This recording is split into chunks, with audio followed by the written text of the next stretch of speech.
গানে মিলে প্রাণের সন্ধান, গানে মিলে প্রাণের সন্ধান, সে গান গাওয়া হলো না।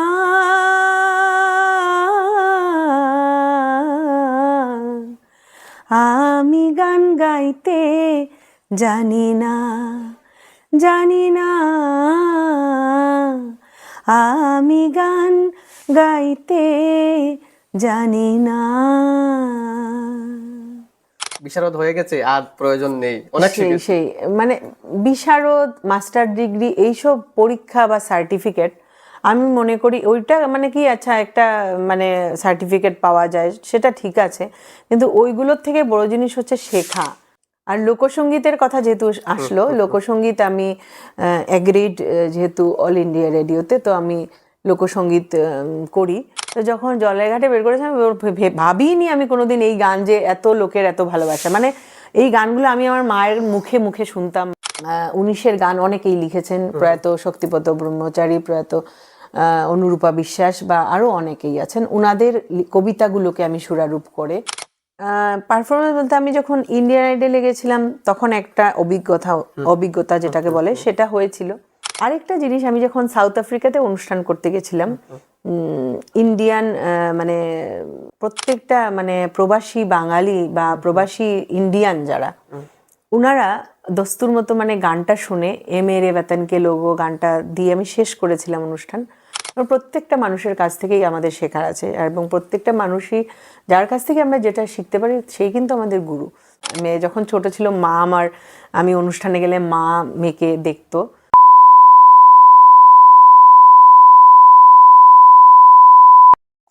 নমস্কার, বাতায়ন ডিজিটালের নির্ভীক সংলাপ শীর্ষক আলাপচারিতায় আজকে আমাদের সঙ্গে যিনি রয়েছেন, বরাক উপত্যকার সঙ্গীত জগতের এক অন্যতম নাম মঞ্জুশ্রী দাস।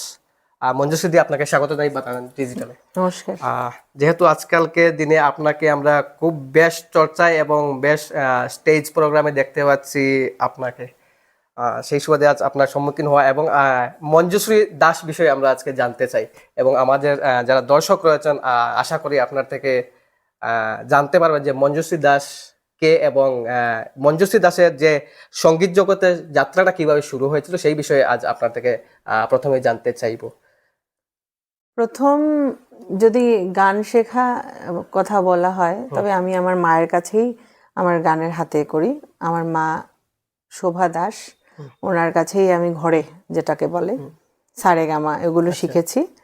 কিন্তু আমার বেসিক্যালি শুরু হয় আমার নৃত্য দিয়ে, মানে নাচ দিয়ে, কত্থক নৃত্য দিয়েই। আমরা যখন ছোট ছিলাম, এখন যেমন প্রাইভেট টিউটারের কাছে গিয়ে সবাই গান শেখে, আমি নিজেও শেখাই, তো তখন ওইভাবে ছিল না। তখন আমরা স্কুলে গিয়ে গান শিখতাম, তো সেই সাথে নাচটাও শিখতাম। তো এই শুরু হয় আমার নাচ দিয়ে। কত্থক নৃত্যের গুরু ছিলেন রবীন ব্যানার্জি স্যার, তো ওনার কাছে আমি কত্থক নৃত্য করেছি। তারপর আমি কানুগুপ্ত স্যারের কাছে, শ্রদ্ধেয় স্বর্গীয় কানুগুপ্ত স্যারের কাছে ক্লাসিক্যাল, ওনার স্কুলেই, একই স্কুলে নাচ এবং গান দুটো পাশাপাশি 3 বছর বয়স থেকেই শুরু হয়েছে আমার। দিদি, এখানে একটা প্রশ্ন মনে জাগলো যে আমরা প্রায় শুনতে পাই যে জুবিন গার্গের তবলার টিচার যিনি রবিন ব্যানার্জি, সেই রবিন ব্যানার্জি কি আপনার কত্থকের টিচার ছিলেন? উনি রবিন ব্যানার্জি যিনি, তিনি হচ্ছেন আমাদের সকলের প্রিয় শিল্পী। জুবিন গার্গ দাদার তবলার প্রশিক্ষণ যেটা হয়েছিল রবিন ব্যানার্জি স্যারের কাছ থেকেই। ঠিক আছে, জানতে পারলাম। তার মানে একটা কথা বুঝতে পারলাম এখান থেকে যে মঞ্জুশ্রী দাসকে আমরা আজকে স্টেজে দেখতে পাচ্ছি, মানে গান পারফর্মিং এ, ভ্যারাইটিস গানে, মানে আসলে আপনার জীবনে সঙ্গীতে অনুপ্রবেশের আগে কত্থক ডান্সেই শুরু হয়েছিল। কত্থক, রবীন্দ্র নৃত্য, এগুলো আমি ইনফ্যাক্ট কেন্দ্রীয় বিদ্যালয় করিমগঞ্জে বহুদিন আমি নাচের শিক্ষিকা হিসাবেও ছিলাম, চাকরি করেছি। তো আসলে দুটো বিষয় একসাথে মানে মেনটেন করাটা সম্ভব হয় না, তো তার জন্য আমার মনে হলো আর কি, একটা বয়স আসার পর গানটাকেই আমি বেছে নিলাম আর কি। এখানে অনুপ্রেরণা হিসাবে কাকে দেখেছিলেন বা কে ছিলেন? সত্যি বলেছিলেন মা, ঠিক আছে, মায়ের মানে হাতে করি হয়েছে। আমি আসলে কি বলতে গেলে কি, আমাদের আমি তো শ্রীভূমি, মানে বর্তমান নাম শ্রীভূমি, করিমগঞ্জের মেয়ে। ছোটবেলা কার্তিক মাস হলে না, মানে আমাদের ওখানে একটা মদনমোহন আখড়া বলে আছে, ওখানে কীর্তন হতো। তো মা আমার নিয়ম মাস করতেন। তো মা মানে ওই কীর্তনে নিয়ম মাস যেহেতু করতেন, গোটা মাসই নিরামিষ খেতেন। তো আমরা সবাই নিরামিষ খেতাম, প্রসাদ খেতাম, ঘরে ভোগ লাগানো হতো, এইসব আর কি। তো এই সন্ধেবেলা কি হতো, মায়ের সাথে কীর্তনে যেতাম। তো সেখানে গিয়ে কীর্তন যখন দেখতাম, বিভিন্ন সম্প্রদায়ের, কলকাতা থেকে, বাইরে থেকে শিল্পীরা এসে কীর্তন গাইছেন, হাজার হাজার মানুষ, মানে ভক্ত সমাগম, তখন কিন্তু আমি গান মানে জাস্ট সারেগামা শিখি। এই ভক্ত সমাগম বা ওনাদের গান শুনে আবেগিক হয়ে লোকে কাঁদছেন, তারপর টাকা গিথে গিথে দিচ্ছেন, কীর্তনে কিন্তু এরকম প্রচলন। ওই যে মানে ওদের গান শুনে, ওনাদের এই পারফরমেন্স দেখে যে এত মানুষ এত ভালোবাসা দিচ্ছেন, সেটা দেখে না আমি মানে তখন থেকেই আমার মনে হতো, আমি যদি এইভাবে ওইখানে একটু গাইতে পারতাম, তবে তো আমাকেও সবাই এইরকম ভালোবাসতো, আমাকেও সবাই এইরকম মানে কি বলবো, মানে এই যে একটা মানে ছোটবেলা থেকে এইসব দেখেই কিন্তু বড় হওয়ার। প্লাস আরেকটা জিনিস ছিল, আমরা যখন ছোট ছিলাম তখন খুব কম্পিটিশন হতো গানের, প্রতি মাসে একটা দুটো মানে কম্পিটিশন হতোই, আয়োজকরা করতেন।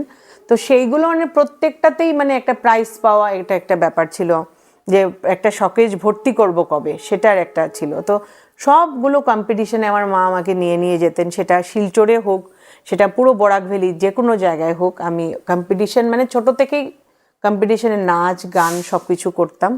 করে করেই আর কি এই যে মঞ্চের প্রতি যে একটা যে ভালোবাসা, ভালোবাসা বলুন, আকর্ষণ বলুন, বা দর্শকদের ভালোবাসা পাওয়ার যে একটা তাগিদ ছোট থেকেই, সেটাই এসে গেছে আর কি। এখানে একটা আরো একটা প্রশ্ন আমার মনে আসলো, যেহেতু আপনি বলছেন যে আপনাদের ছোটবেলায় একটা কম্পিটিশন ছিল ভিতরে, যে আপনি বলেছেন যে ইতিমধ্যে ধরে নিন বাক্স বলুন আর আলমিরা বলুন, ভরার একটা প্রবণতা মনে ছিল বা ইচ্ছা ছিল যে আমি কবে ভরবো।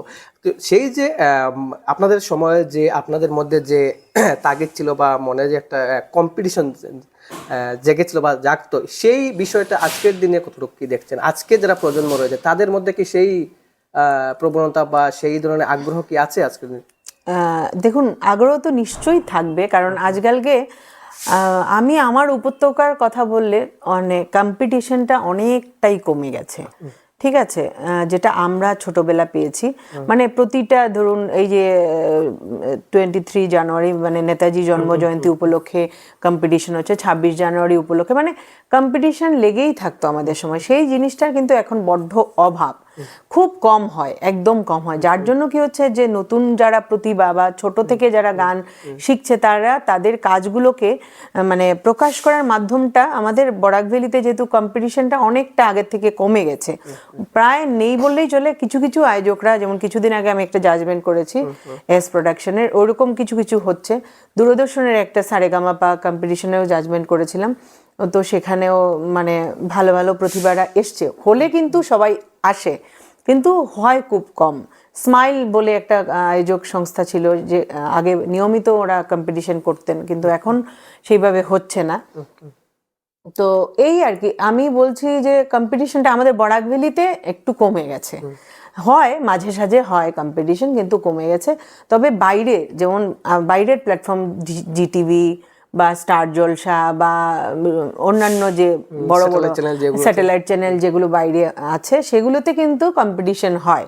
তবে এবারে হচ্ছে কি, আমাদের এখানের যে মানে অনেকেই আছে যারা যেতে খুব ইচ্ছে, কিন্তু অনেক কিছুর কারণেই আমরা তো এমন একটা জায়গায় থাকি, অনেকটাই পিছিয়ে আছি আমরা যুগের সাথে। হ্যাঁ, আমরা বলতে বরাক উপত্যকার কথা বলছেন না? বরাক উপত্যকার কথা বলছি আমি যেহেতু বরাক উপত্যকায় থাকি, বরাক উপত্যকার কথাই বলবো। আমরা অনেকটাই পিছিয়ে আছি।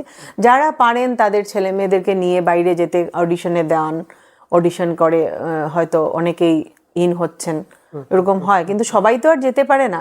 হ্যাঁ, অনেক আছেন আমাদের উপত্যকায়, অনেক আছেন দিনমজুর করে খান, তো তাদের ছেলে মেয়েদেরকেও তারা কিন্তু গান শেখান বা নাচ শেখান বা অনেক কিছু শেখান কষ্ট করে, কিন্তু ওনাদেরও তো ইচ্ছে থাকে ওনাদের ছেলেমেয়েরা একটু পারফর্ম করুক।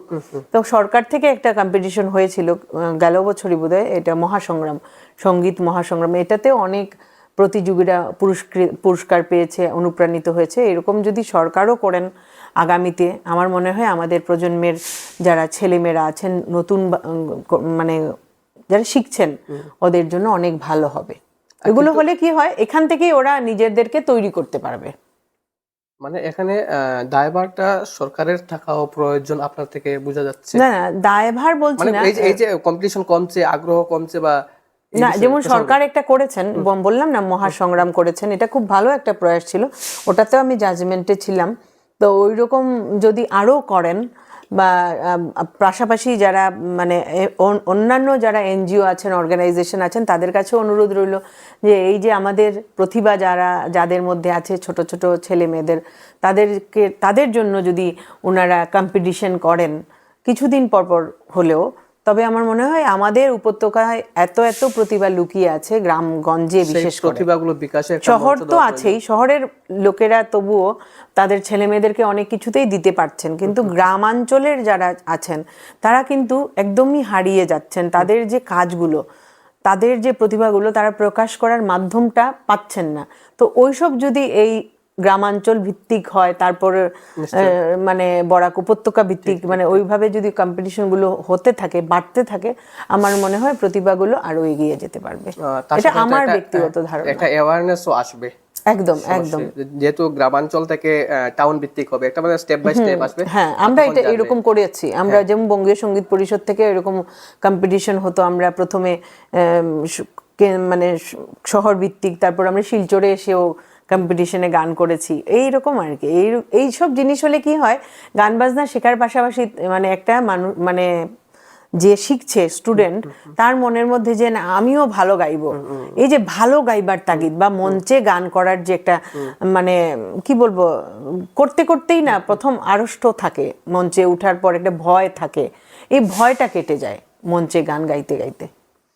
অবশ্যই দিদি, আমরা এবার এগোচ্ছি আপনার দিদি। যেহেতু আমরা বলেছি আমরা আমাদের দর্শকদেরকে যে আজকে আমরা মঞ্জুশ্রী দাসকে জানার চেষ্টা করব।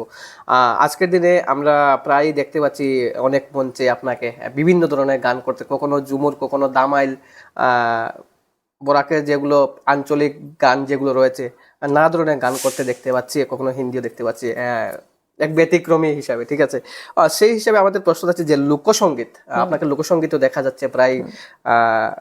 এই লোকসঙ্গীত এবং আধুনিক গানের মধ্যে কোনটিকে আপনি বেশ গুরুত্ব দেন? গুরুত্ব বলতে মানে আমি যখন যে গান করি সেই গানকেই আমি ভালোবেসে গাইবার চেষ্টা করি, এবং আমি শিখে গান গাইবার চেষ্টা করি যতটা। এখনো আমি গান শিখি, এবং আমার শেখা মানে ছোটবেলা থেকে শেখা শুরু হয়েছিল, এখন আমি গান শিখছি। আর তার মধ্যে আমি বলে রাখি, আমি কিন্তু পিওরলি শাস্ত্রীয় সঙ্গীতেরই শিল্পী ছিলাম। আমি করিমগঞ্জ শ্রীভূমি, বর্তমান শ্রীভূমির মেয়ে যেহেতু, আমার শিক্ষাগুরু যারা ছিলেন, প্রথম তো বললাম দুজনের নাম, তারপর আমি মাস্টার ডিগ্রি করেছি শ্রদ্ধেয় রণধীর রায় মহাশয়ের কাছে ক্লাসিক্যালে, এবং নজরুল গীতি মাস্টার ডিগ্রি করেছি শ্রদ্ধা মানে করিমগঞ্জেরই নীলিমা দেবের কাছে, এবং বর্তমানে আমি গান শিখি শ্রদ্ধেয় পণ্ডিত অজয় চক্রবর্তীর কাছে কলকাতা গিয়ে। ক্লাসিক্যালেরই তালিম নেই আমি, কারণ দেখুন শাস্ত্রীয় সঙ্গীত শেখা থাকলে যে কোনো গানই শিল্পীরা আরো ভালোভাবে গাইতে পারবেন, এটা আমার মনে হয়। এটা হচ্ছে বেস। এক কথায় বুঝতে পারলাম যে আপনার হিসাবে কোনো গানেরই গুরুত্ব এমন বিষয় কিছু নেই, এবং ভালোবেসে গাইতে হবে, ভালোবেসে গাইতে হবে। যেটাই গাই না কেন, যেটাই পারফর্ম করি না কেন, নিজের থেকে ভালোবেসে করতে হবে। এবং যেটা বুঝতে পারলাম যে আজকের দিনে আপনাকে একদিকে একজন প্রশিক্ষক হিসাবে দেখতে পাচ্ছি, নানা সময় আমরা দেখতে পাচ্ছি আপনার সোশ্যাল মিডিয়া দেখতে পাচ্ছি ছাত্রদেরকে আপনি ক্লাস করাচ্ছেন। সেই সুবাদে বললাম যে একজন প্রশিক্ষক হিসাবেও আপনাকে দেখতে পাচ্ছি, এবং যেটা বুঝতে পারলাম যে শিকার শেষ নাই, যেটা আপনি আজকের আজীবন মঞ্জুশ্রী দাস। প্রতিদিন গান শিখতে হয়, প্রতিদিন যে কোনো কাজই শিখতে হয়। এবং গান, আমার গুরুজি বলেন পণ্ডিত অজয় চক্রবর্তী, যে আমরা অনেকেই আছে গানটাকে কি করি মনে হয় একটা মানে সাইড পার্ট হিসাবে রাখেন অনেকেই, বা কেরিয়ার গান দিয়ে হবে এইভাবে ভাবেন। আসলে দেখুন না, আর কি করে, ওইরকম একটা প্রশ্ন আসে। গানের মতো গান করতে পারলে আর কিছু করতে হয় না, গান দিয়েই ইনকাম করে নিজের পরিবার এবং নিজের জীবনযাপন খুব ভালোভাবে কাটাতে পারে, কিন্তু ওইভাবে গাইতে হবে। গুরুজির কথা হচ্ছে ওইভাবে গাইতে হবে, কারণ আমার গুরুজি তো অন্য কোনো প্রফেশনে নেই, ওনার প্রফেশনটাই হচ্ছে মিউজিক। প্রফেশন মিউজিক কখন হয়েছে, ঘন্টার পর ঘন্টা রেওয়াজ করেছেন, ঘন্টার পর ঘন্টা নিজেকে তৈরি করেছেন বলেই আজকে তিনি এই সঙ্গীত নিয়ে বিশ্বের কাছে সঙ্গীতটাকে বিলিয়ে দিতে পারছেন।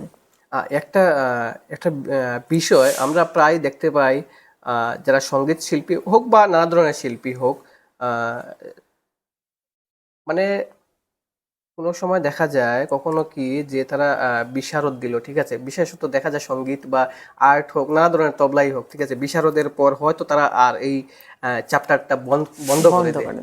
এই বিষয়ে কি বলবেন? একটা জায়গায় মানে আসার পরে ভাবে যে না আর করবো না, ঠিক আছে, এটা হচ্ছে কি জানেন, মানে পরীক্ষাটা এই যে আসলে বিষয়টা মানে কেন হচ্ছে বা তাদের মনে কেন আসে না বিশারদ হয়ে গেছে আর প্রয়োজন নেই, অনেক সেই মানে বিশারদ, মাস্টার ডিগ্রি, এইসব পরীক্ষা বা সার্টিফিকেট আমি মনে করি ওইটা মানে কি, আচ্ছা একটা মানে সার্টিফিকেট পাওয়া যায় সেটা ঠিক আছে, কিন্তু ওইগুলোর থেকে বড় জিনিস হচ্ছে শেখা।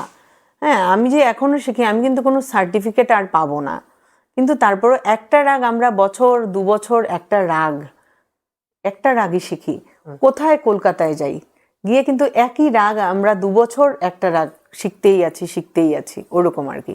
তো ওরকম না যে মানে বিশারদ হয়ে গেলেই আমি একদম অনেক কিছু শিখে নিয়েছি বা ওইরকম কিছু না। আর গান বলুন, পড়াশোনা বলুন, খেলাধুলা বলুন, আপনার যদি তার মানে প্রতি এই জিনিসটার প্রতি ভালোবাসা না থাকে তবে কিন্তু আপনি এগোতে পারবেন না। আপনার সবচেয়ে বড় হচ্ছে আপনার মন দিয়ে সেটাকে ভালোবাসতে হবে।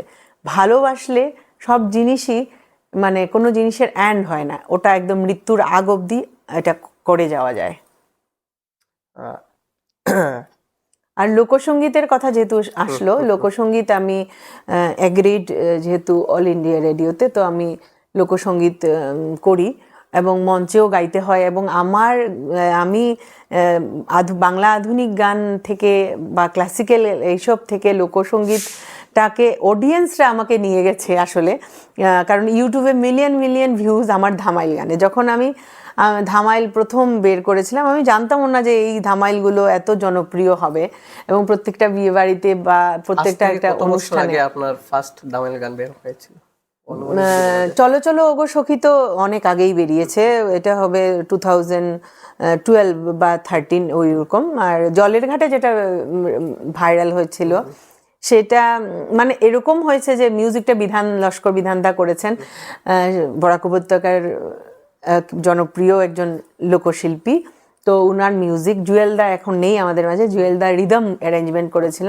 তো যখন জলের ঘাটে বের করেছিলাম, ভাবিনি আমি কোনোদিন এই গান যে এত লোকের এত ভালোবাসা। মানে এই গানগুলো আমি আমার মায়ের মুখে মুখে শুনতাম, মাসিমারা আগে গানগুলো কি করতো, মানে প্রচলিত, হ্যাঁ এইগুলো মানে একটা প্রচলিত গান মুখে মুখে হতো, এগুলো রেকর্ড বন্দি ছিল না। কিন্তু আমার এই জলের ঘাটে রেকর্ড বন্দি করার পর অনেক কলকাতার শিল্পীরা, যেহেতু এটা রাধারমন দত্তের লেখা, অনেক কলকাতার শিল্পীরাও, আপনারা ইউটিউব সার্চ করলেই দেখতে পারবেন কে আগে বের করেছে, বা আরও অনেক গান আছে যেগুলো মানে আমি রেকর্ডবন্দি করার পর অনেক জনপ্রিয় শিল্পীরাও এই গানগুলো রেকর্ডবন্দি করেছেন।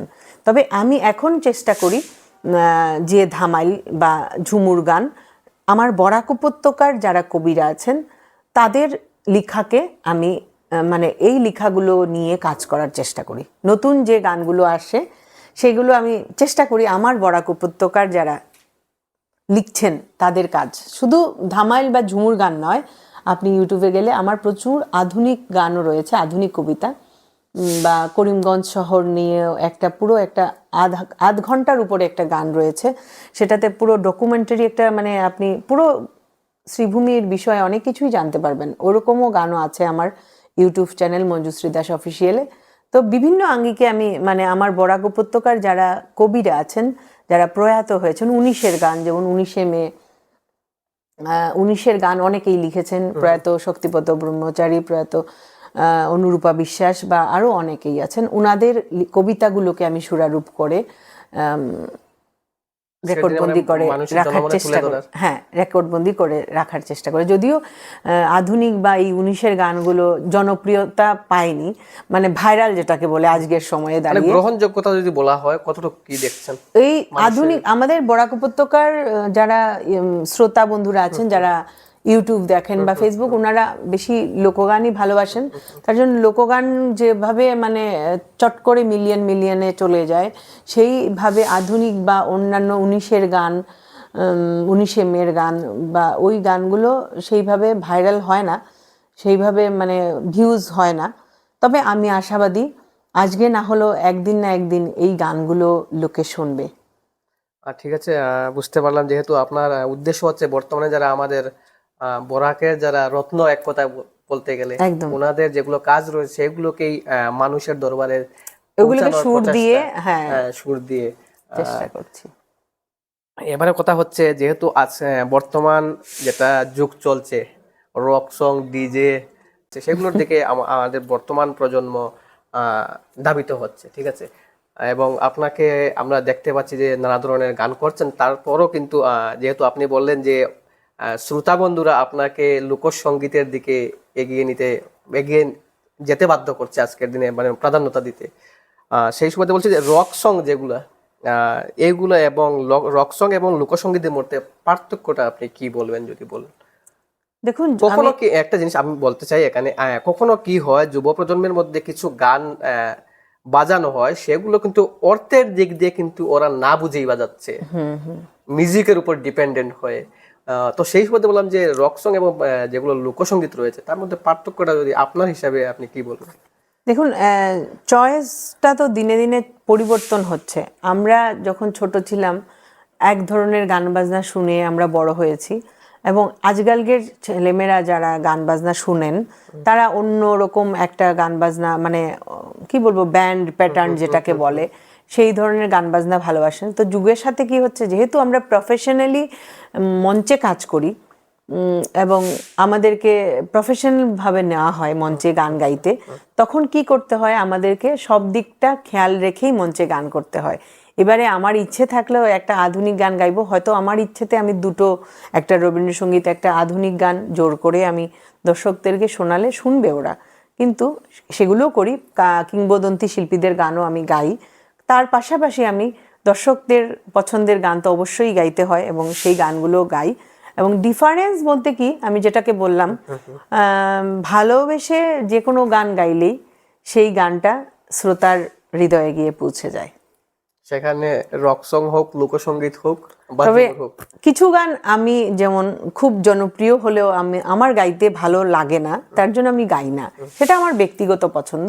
হয়তো অনেক জনপ্রিয় হয়েছে সেই গান, সবার ভালো লাগে, কিন্তু আমার হয়তো ব্যক্তিগতভাবে সেই গানটা, লিরিকটা ভালো লাগছে না, সেই ক্ষেত্রে আমি সেই গানটা স্কিপ করে যাই, আমি সেই গানটা গাই না মঞ্চে, বললেও আমি সেই গানটা গাই না।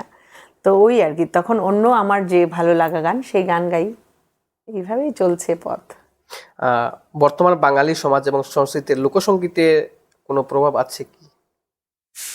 লোকসঙ্গীতকে দেখুন, একটা সময় মানে মানুষ এত ভালোবাসতো না, আমরা যখন ছোট ছিলাম লোকগান করে মানে এইরকম, কিন্তু আসলে মাটির গান, যেভাবে শাস্ত্রীয় সঙ্গীতটা শেকড়ের কথা বলে, লোকগানটাও কিন্তু শেকড়ের কথা বলে। শেকড়টা ধরে রাখতে পারলে, এবং লোকগানকে আমরা যতটা ইজি ভাবি করা, সেটা ততটা ইজি নয়, অনেকটাই শক্ত। এবং যদি ভালোভাবে মানে শিক্ষা না নেওয়া যায় গানের বা সঙ্গীতের, তো লোকগান গাওয়াটাও কিন্তু অনেকটাই টাফ।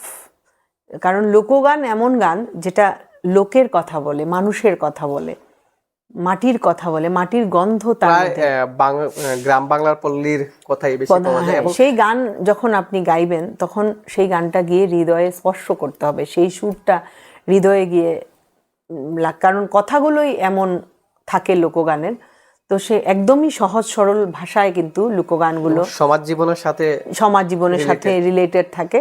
তো তার জন্য লোকগানকে আজকের সময় আমার মনে হয় যারা রবীন্দ্রসঙ্গীত শিল্পী কলকাতার আমি দেখেছি, নাম বলছি না, কিন্তু ওনারাও মঞ্চে আজকের দিনে লোকগান গাইছেন, সেটা কিন্তু ভালো লাগার একটা দিক। এখানে কিন্তু একটা উল্লেখযোগ্য বা বলার বিষয়, যেটা না বললে পারলাম না, আমাদের বরাক উপত্যকারী সুসন্তান স্বর্গীয় কালিকা প্রসাদ, হ্যাঁ, তিনি এক বিশাল সাড়া দিয়েছেন এই বিষয়ে। কালিকাদা থাকলে হয়তো আমরা আরো অনেক কিছু জানতে পারতাম, আমরা আরো অনেক কিছু শিখতে পারতাম কালিকাদার কাছ থেকে। কারণ তিনি অনেক কিছু মানে যা রেখে গেছেন, তিনি অনেক কিছু পড়াশোনা করেছেন লোকগান নিয়ে বা লোক সংস্কৃতিটাকে নিয়ে, এবং আমাদের বরাক উপত্যকার যে গানগুলো, যেগুলো হয়তো আমরা এখানে থেকে পারছিলাম না কলকাতা বা বাইরের বিশ্ব দরবারে নিয়ে যেতে, যেটা আমাদের কালিকাদা করেছেন, সেটার জন্য কালিকাদার প্রতি সবসময় আমাদের শ্রদ্ধা, বিনম্র শ্রদ্ধা আছে, থাকবে। আপনার জীবনে এমন কোনো পারফরমেন্স আছে কি যা আজও আপনাকে আবেগিত করছে, বা যেহেতু আপনার একটা দীর্ঘ কাল চলছে এই সঙ্গীতের জগতে? পারফরমেন্স বলতে আমি যখন ইন্ডিয়ান আইডলে গেছিলাম তখন একটা অভিজ্ঞতা যেটাকে বলে সেটা হয়েছিল। প্রথম এত বড় একটা প্ল্যাটফর্মে মুম্বাইয়ে গিয়ে, যখন অডিশন পাস করে মুম্বাইয়ে গিয়ে এত বড় একটা মঞ্চে মাইক্রোফোন নিয়ে দাঁড়িয়েছিলাম, তখন এত মঞ্চ করেছি, তখন কিন্তু আমার ঠিকই ভয় লেগেছিল। এটা একটা দিক, এটা একটা মনে আছে আমার এখনো। আরেকটা জিনিস, আমি যখন সাউথ আফ্রিকাতে অনুষ্ঠান করতে গেছিলাম, ইন্ডিয়ান মানে কি বলে, ইন্ডিয়ান একটা ক্লাব ছিল, ওরা অর্গানাইজ করেছিল, সেটাতে পেট্রিয়টিক সং এর উপর মানে একটা আমি রেখেছিলাম। তো যখন আমি লোকগান করেছি আমাদের ভারতের না আফ্রিকার? ভারতবর্ষের, কারণ ওটা হয়েছিল আমার মোস্ট প্রবাবলি অগাস্ট মাসেই অনুষ্ঠানটা হয়েছিল, 15 অগাস্ট উপলক্ষে অনুষ্ঠানটা হয়েছিল। ওখানে যারা ইন্ডিয়ানরা আছেন ওনারা আয়োজন করেছিলেন। তো আমি গেছিলাম সেই অনুষ্ঠানে, এবং সেখানে আমি ভারতবর্ষের বিভিন্ন লোকগান, আমাদের বাংলা লোকগানের সাথে ভারতবর্ষের বিভিন্ন প্রান্তের লোকগান পারফরমেন্স করেছিলাম। এবং শেষ গানটা আমি, শুরুর গান এবং শেষ গানটা আমি প্যাট্রিয়টিক সং রেখেছিলাম, দেশাত্মবোধক গান আমাদের ভারতবর্ষের। তো সেদিন যখন শেষ গানটা আমি গাইছিলাম, তখন আমি দেখছিলাম এই ঠান্ডা কনকনে, মানে ওখানটায় তো খুব ঠান্ডা তখনও, মানে এত অডিয়েন্স, এবং প্রত্যেকটা মানে প্রবাসী বাঙালি বা প্রবাসী ইন্ডিয়ান যারা, ওনারা দস্তুর মতো মানে গানটা শুনে এ মেরে ওয়াতনকে লোগো গানটা দিয়ে আমি শেষ করেছিলাম অনুষ্ঠান। ওনাদের চোখ থেকে জল পড়ছিল আর কি। তো সেই দৃশ্যটা আজও আমার মানে মনে পড়ে আর কি।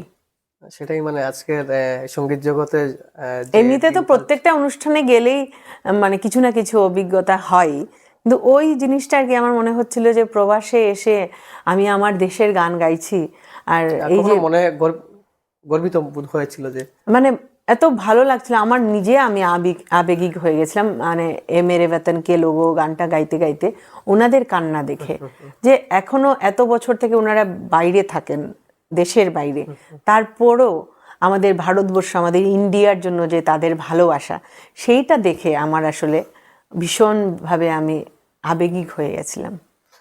এখান থেকে একটা কথা বুঝতে পারলাম যে মঞ্জুশ্রী দাস শুধু বরাকেই সীমাবদ্ধ নয়, ভারতের বাহিরেও মঞ্জুশ্রী দাসের, বাংলাদেশে তো বহুবারই অনুষ্ঠান করেছি, সেই সাথে আমি সাউথ আফ্রিকাতেও অনুষ্ঠান করেছি।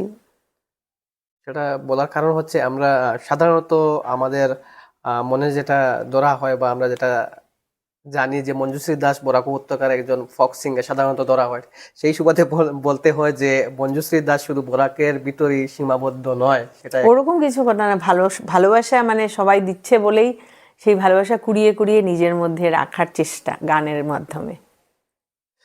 ঠিক আছে। বরাক উপত্যকায় লোকসঙ্গীত এই মুহূর্তে আপনি এক চর্চিত নাম, এই অনুভূতিটা কেমন লাগছে? যেহেতু আপনি বলছেন যে যারা শ্রোতা বন্ধুদের সারায় আপনি এগিয়েছেন, বা এটাকে একটু প্রাধান্যতা, গুরুত্ব একটুখানি বেশি দিচ্ছেন, সেই সুবাদে কি বলবেন? এবং আমরা একটু বেশি গুরুত্ব দিচ্ছি আজকের এই কথোপকথনে বরাক উপত্যকা নিয়ে, বরাক উপত্যকার যেগুলো সঙ্গীত রয়েছে।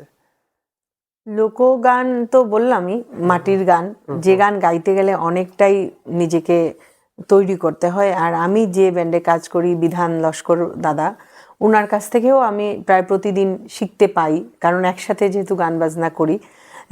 বলে না যে শিক্ষাগুরু আসলে যে তোমাকে কেউ পুঁথিগত মানে বিদ্যা যে শিখাচ্ছে, বা আমরা কিন্তু যেমন আজকে ভাই তুমি এসছো, তোমার কাছ থেকে অনেক কিছু শেখার আছে, হয়তো আমি শিখতে পারবো অনেক কিছু। কারণ প্রত্যেকটা মানুষের কাছ থেকেই আমাদের শেখার আছে, এবং প্রত্যেকটা মানুষই যার কাছ থেকে আমরা যেটা শিখতে পারি সেই কিন্তু আমাদের গুরু। তো এই যে মঞ্চে বিধানদার সাথে দীর্ঘ বছর থেকে গাইছি, 2010 ইংরেজি থেকে এখন 26-এ এসে আমি চাকরি সূত্রে শিলচরে এসেছি। তারপর থেকেই আমি বিধানদার ওদের টিম, যেটাকে রাইজিং গ্রুপ বলে, সেখানে আমি কাজ করছি, একসাথে গান গাই এবং অনেক কিছু শিখেছি দাদার কাছ থেকে। তো সেই আর কি চলছে। যেহেতু আপনি বলেছেন চাকরি সূত্রে বর্তমান শিলচরে আছেন, আমরা আপনার থেকে আর বেশ সময় নিব না, 2-3টে প্রশ্ন থাকবে। যেহেতু বলছেন যে চাকরি সূত্রে বর্তমান শিলচরে, চাকুরি এবং পরিবার, ঠিক আছে, এবং অপরদিকে দেখা যাচ্ছে পাশাপাশি সঙ্গীত চর্চা, এবং প্রায়ই আপনাকে মঞ্চে দেখা যাচ্ছে প্রতিনিয়ত, এই 3টি বিষয় কিভাবে ম্যানেজ করেন? 1 নম্বর হচ্ছে, যে কোনো শিল্পী তার পরিবার যদি তার সঙ্গে না থাকে সে কিন্তু এগোতে পারবে না। পরিবার, নিজের ইচ্ছে তো থাকতেই হবে, সঙ্গে পরিবারের সাপোর্ট থাকতে হবে। আর আমার সৌভাগ্য যে আমি ছোটবেলা থেকেই আমার মা আমার সঙ্গে সবসময় ছিলেন, এবং বিয়ের পর আমার শ্বশুরবাড়ি মানুষ আমাকে সহযোগিতা করেছেন, যার জন্য আমি এগিয়ে নিয়ে যেতে পারি। অনেক হাউস ওয়াইফকে দেখা যায়, আমি তো বিয়ের পরই আমার চাকরি, সেন্ট্রাল স্কুলে চাকরি করতাম, বিয়ের পরই আমার খুব আর্লি ম্যারেজ হয়েছে।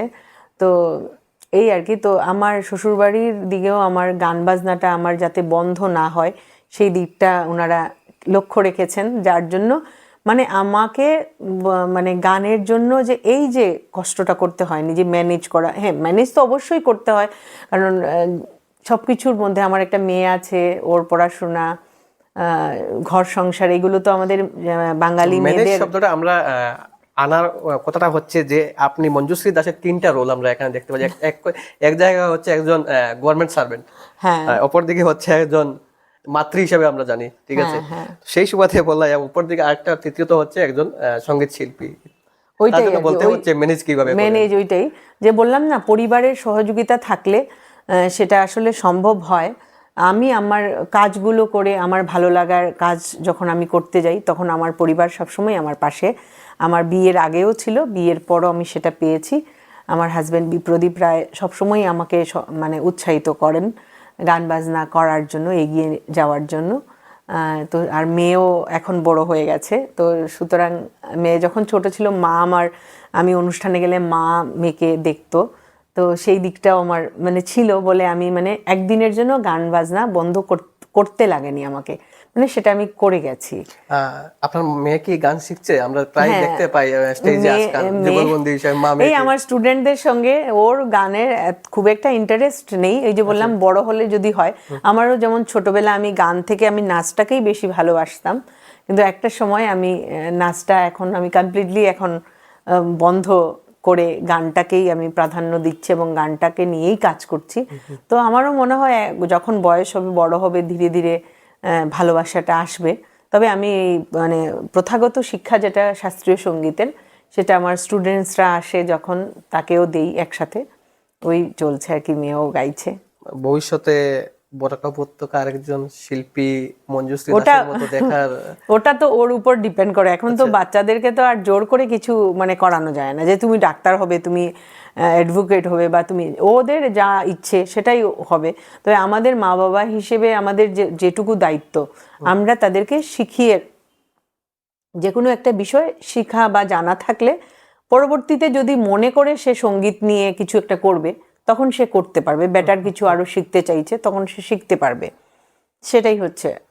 যেহেতু আপনি একজন মাতৃ, এবং এখানে প্রসঙ্গ হচ্ছে আপনি বলছেন ওর যদি ইচ্ছে হয় বা যদি করে, ঠিক আছে, এবং ডাক্তার হবে, ইঞ্জিনিয়ার হবে বা অ্যাডভোকেট হবে, প্রসঙ্গটা এটা যেটা আপনি বলেছেন। এই জায়গায় একটা প্রশ্ন আমরা প্রায় দেখতে পাই, কখনো বাচ্চাদেরকে জোর করে ঠেলিয়ে দেওয়া হয় যে তোমাকে সেটা করতেই হবে, তোমাকে ডক্টর হতেই, তোমাকে টিচার হতেই হবে। এই জিনিসটা কিন্তু আমরা আপনি কি বলবেন? অভিভাবকের এই জিনিসটা একদমই মানে আমার মনে হয় আজকের সময়ে দাঁড়িয়ে একদমই করা ঠিক নয়। কারণ প্রত্যেকটা বাচ্চার তারও একটা নিজস্ব ইচ্ছে থাকে। হ্যাঁ, আমি বলবো না তার ইচ্ছে যদি সেটা আপত্তিমূলক কোনো ইচ্ছে থাকে, সেটা অবশ্যই অভিভাবক হিসাবে তাকে বাধা দেওয়া আমাদের কর্তব্য। তবে এডুকেশনাল বা সঙ্গীত বলুন বা যে কোনো কিছু, ওইসব দিকে যখন যার যেটাতে নেশা সেই দিকেই আসলে তাকে দিতে হয়। আর আজকালকার অভিভাবকেরা ওটা বোঝেন, আমার মনে হয় প্রত্যেক অভিভাবকই তাদের ছেলেমেয়েদেরকে যে যে লাইনে পড়তে চায় সেটাতেই তারা তাদেরকে দেন। মানে আপনার কথা থেকে বোঝা গেল যে তার ভালো দিকটা যাচাই করা হোক, সে কোনটাতে কমফোর্ট আগ্রহী। কমফোর্ট সে কোনটাতে। সত্যি। আহ, আর শেষমেশ যেটা আপনাকে আমাদের জিজ্ঞেস করি যে বরাক উপত্যকার সঙ্গীত শিল্পীদের জন্য সুযোগ সুবিধা যথেষ্ট বলে মনে হয় কি? আজকে আপনাদের একজন সঙ্গীত শিল্পী হিসাবে আপনি কি বলবেন? সুযোগ সুবিধা তো আমি যে বললাম না, আমরা যে ছোটবেলা অনেক কম্পিটিশন করতাম সেখান থেকে অনেকটা পরিচিতি হয়ে যেত কিন্তু, তো ভালো গাইতে পারলে। তো এই দিকটা তো অনেকটা কম আছে।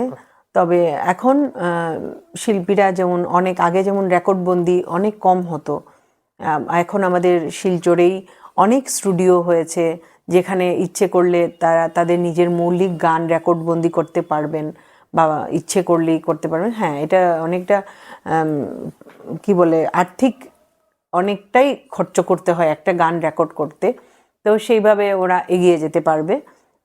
যদি ইচ্ছে থাকে গানটাকেই আমি কিছু একটা করব গান নিয়ে, তবে আমার মনে হয় তারা ওই ভালোভাবে গান শিখে ওইভাবে যদি নিজেদের রেকর্ডবন্দি করেন নিজেদের গানগুলো, এবং সেই গানগুলো যখন প্রচার পাবে, ভিউজ বাড়বে। এখন তো সব কিছুই ডিজিটাল হয়ে গেছে, ভিউজের উপরেই কথা। মানে ভালো অনেক কিছুই আছে লুকিয়ে থাকে, ভিউজ না হলে সেটা লুকিয়ে পড়ে। তো ওই রকম আর কি, এটা সম্পূর্ণ আসলে কি বলবো, মানে কিছুটা তো লাক অবশ্যই আছে।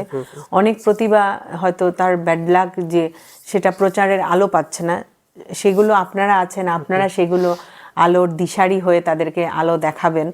আপনাদের কাছেও অনুরোধ থাকবে বাতায়ন ডিজিটালের কাছে যে এই যে লুকিয়ে থাকা প্রতিভাগুলোকে আপনারা জনসমক্ষে তুলে ধরুন। আপনাদের মতো প্ল্যাটফর্ম আছে বলেই আমাদের এখনো বিশ্বাস যে আগামী প্রজন্ম কিছু একটা হয়তো তাদের নিজেদের জন্য করতে পারবে, যারা ভালো কাজ করছে এগিয়ে যেতে পারবে।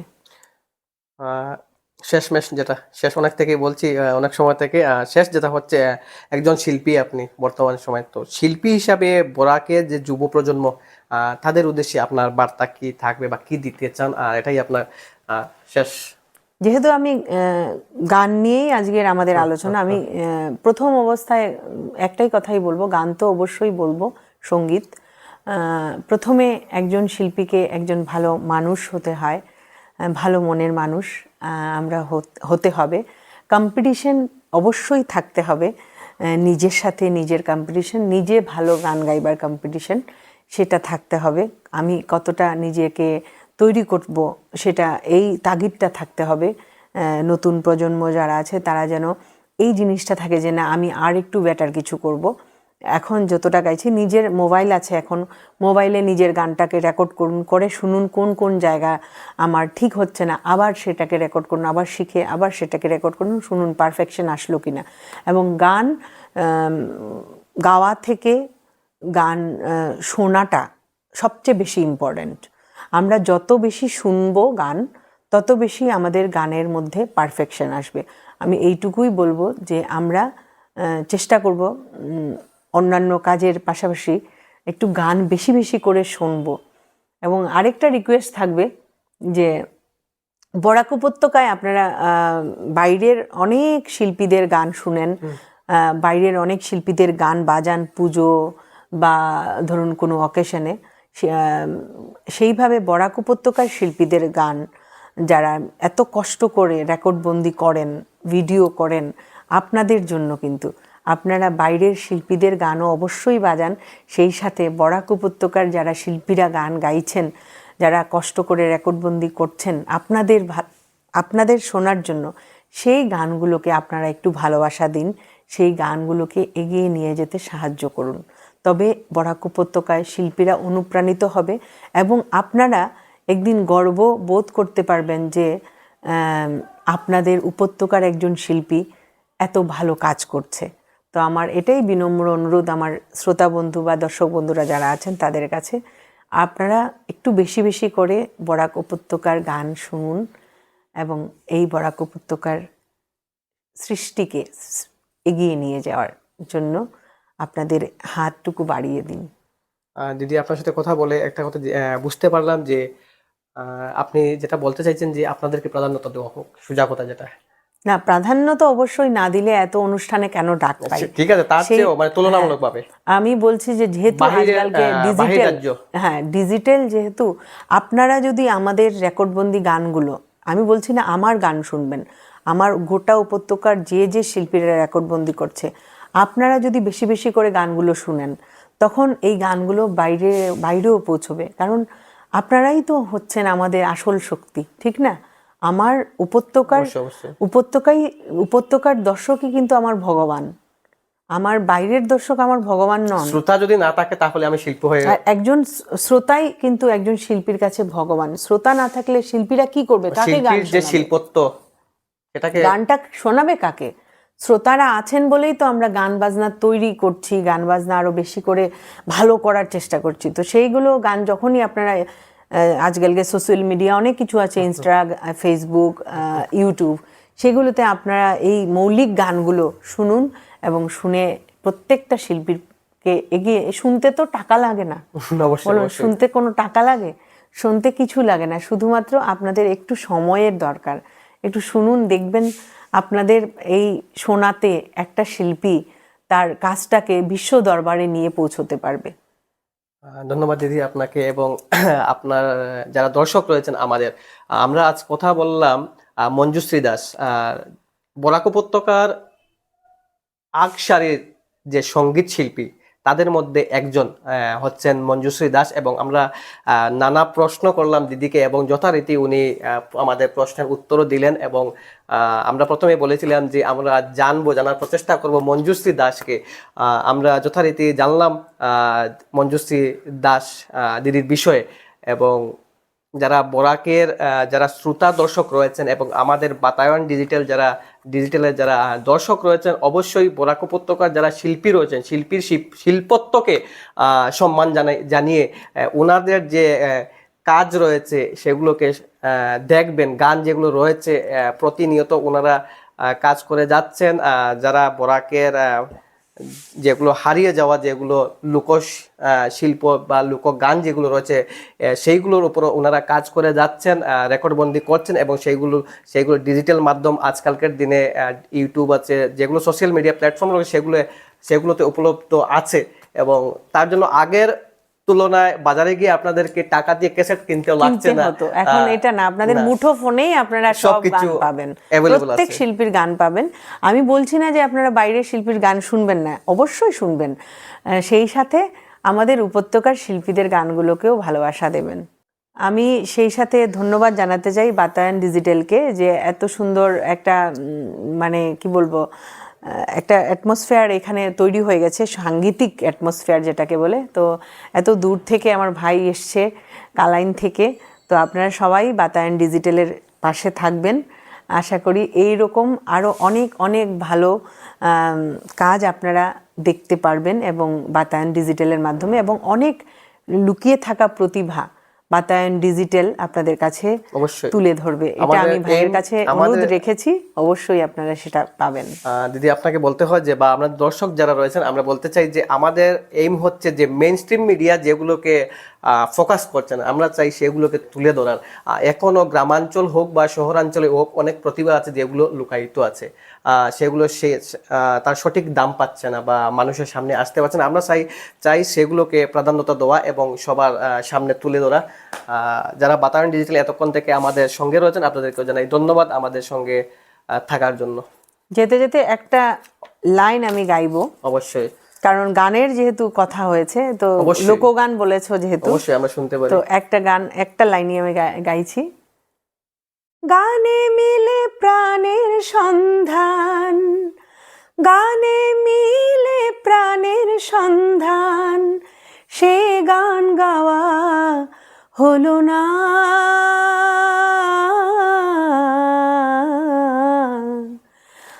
আমি গান গাইতে জানি না, জানি না, আমি গান গাইতে জানি না।